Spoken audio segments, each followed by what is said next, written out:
पंजाब तरफा मनपसंद अंग अखर पेश करे तकरारी चोलिस्तान केनाल ठाहिण जो जवाब पैदा करण जी नई कोशिश जो इंकशाफ। सिंध तास ठाह वारे काउंसिल जो चेयरमैन केनाल जी हिमायत में मैदान में लही पियो।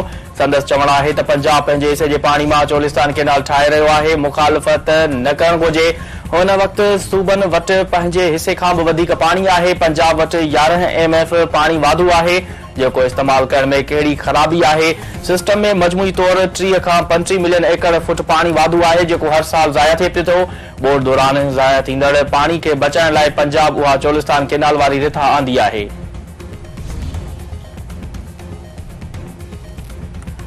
Public accounts committee Sindh Cholistan canal समेत 6 केनालनि जी मंसूबे ते ख़दशनि जो इज़हार करे छॾियो। फ़ैसिलो सिंध जे हिसे जे पाणी ते धाड़ो करार। एकनक ऐं CCI समेत समूरनि आईनी फोरमनि ते भरपूर केस विढ़ण जो फ़ैसिलो। आपाशी खाते खे वफ़ाक़ी साम्हूं सिंध जो केस भरपूर नमूने पेश करण लाइ तयारी करण जी हिदायत। निसार अहमद खोड़े जो चवण आहे त सिंध खे चोलिस्तान केनाल ते सख़्त ख़दशा ऐं एतिराज़ आहिनि। इज़ाफ़ी पाणी दस्तियाब नाहे त केनालनि लाइ पाणी किथां ईंदो। ख़दशो आहे त चश्मा झेलम लिंक केनाल ऐं TP लिंक केनाल में पाणी वधाए सिंध जे पाणी मां चोलिस्तान केनाल खे पाणी ॾिनो वेंदो। CCI जो इजलास फौरी तौर घुराए तकरारी केनालनि जे मंसूबे तां हथ खंयो वियो।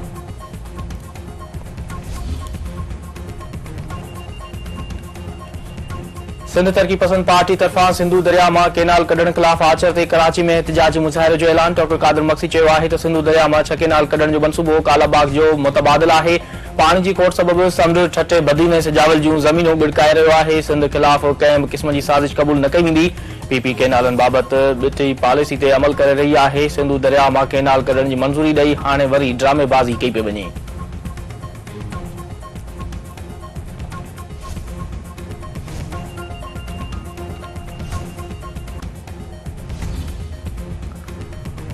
जस्टिस शाहिद बिलाल अक्सरियत राय सां आईनी बेंच में शामिल। जस्टिस अदनान करीम ऐं जस्टिस आगा फैसल अक्सरियत राय सां सिंध हाईकोर्ट जे आईनी बेंच लाइ नामज़द।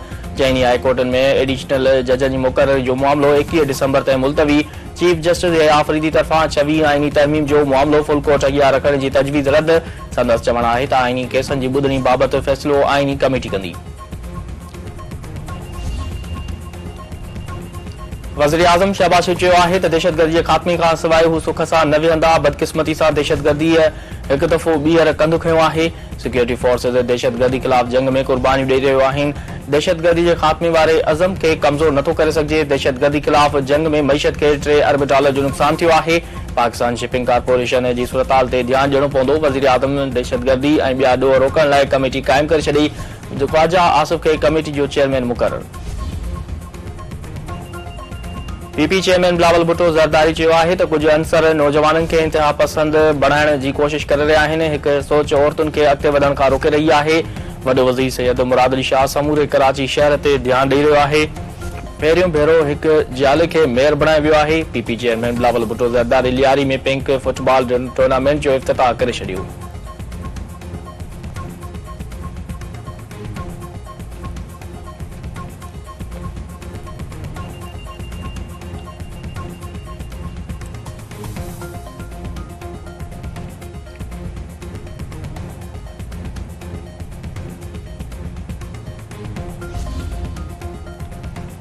सुप्रीम कोर्ट में 9 मई वाक़िअनि ते जुडिशियल कमीशन जोड़ण बाबति दरख़्वास्त ॿुधणी लाइ मुक़ररु। PTI बानीअ 9 मई सानी जी जांच लाइ सुप्रीम कोर्ट में दरख़्वास्त दाख़िल कराए छॾी। जस्टिस अमीनुद्दीन ख़ान जी सरबराही में 7 रुकनी आईनी बेंच 10 डिसंबर ते ॿुधणी कंदी।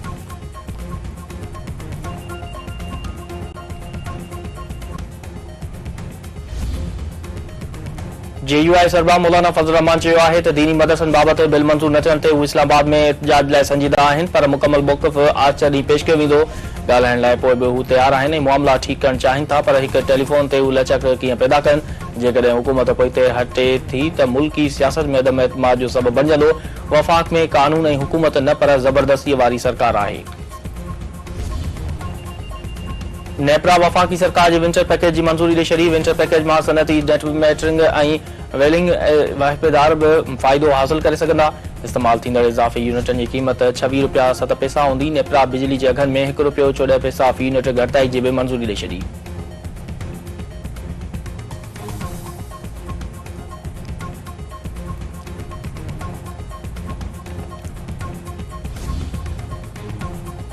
चक बरसा 4 ॾींहं अॻु अगवा थियल ॿ भाइर बाज़ियाब। पुलिस पारां जवाद ऐं गुलाम अब्बास शेख मुक़ाबलेबाज़ बाज़ियाब करण जी दावा।